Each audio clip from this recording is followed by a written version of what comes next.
It was the year 1945, immediately after the Second World War, and also Austria, like Germany, was divided into 4 zones, respectively under the control of the United States, France, England, and the Soviet Union.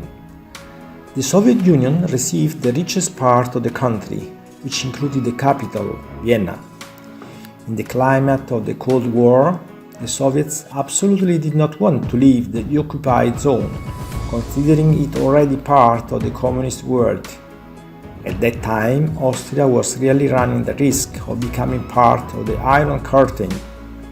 On February 2, 1946, after having celebrated the Holy Mass in a convent of nuns in Graz, Petrus Pavlicek, a Capuchin priest, walked towards the Marian Church of Mariazell to pray to Our Lady to save the Austrian people. While he was praying, like in ecstasy, he heard a voice saying, "Do whatever I tell you, and you will have peace."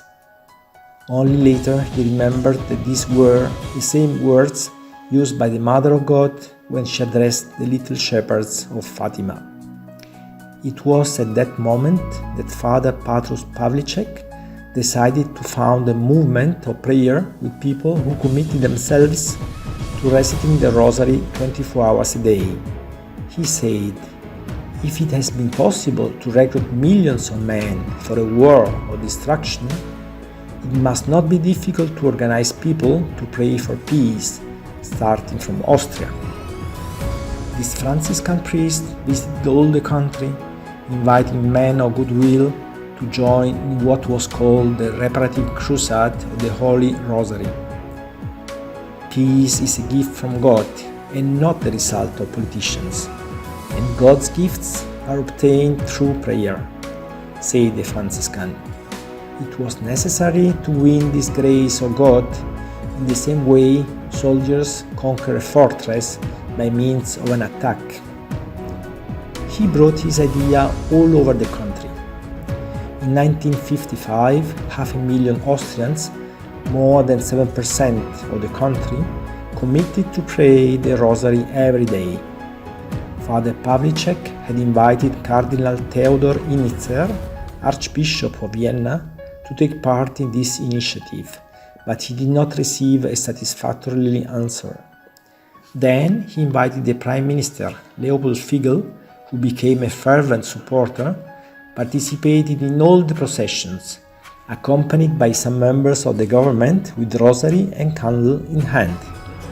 The minister had heard of Cardinal Initzer's refusal to take part in the processions, but he didn't stop and said to Father Pavlicek, "Don't worry, even if it is just the 2 of us, I will join. My country needs it." In 1953, Minister Figl was replaced by Julius Raab, who was perfectly aligned with his predecessor. Still, the situation did not change. The Soviets refused to leave Austria. It seemed that God wanted to test the trust of the Catholics. The more they prayed, the more Stalin persisted. But a miracle happened. Surprisingly, on March 24, 1955, the Kremlin leaders invited President Raab to Moscow for an exchange of views, and Raab had a premonition that something important was about to happen.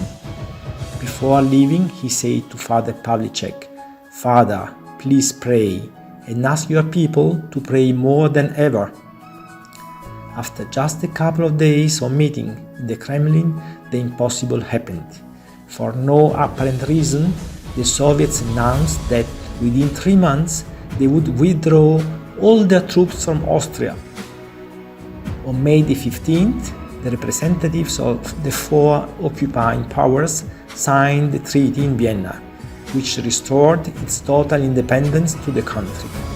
Never before had such a similar event happened. The president, with great joy, gave a speech announcing to the population that Austria was finally free. He thanked the movement of Father Petrus Pavlicek, saying, "With our hearts full of faith, today we want to address a joyful prayer to heaven. We are free thanks to you, Mary. The prayer for world peace is powerful. Also today, like in 1945, there is a need for many hearts united invoking the help of the Heavenly Mother. So, come on, let us pray the rosary 24 hours a day so that the Mother of Jesus can restore peace in the heart of Europe and in the whole world. You too, who are listening to me right now, let us pray together for peace to restart and let us unleash paradise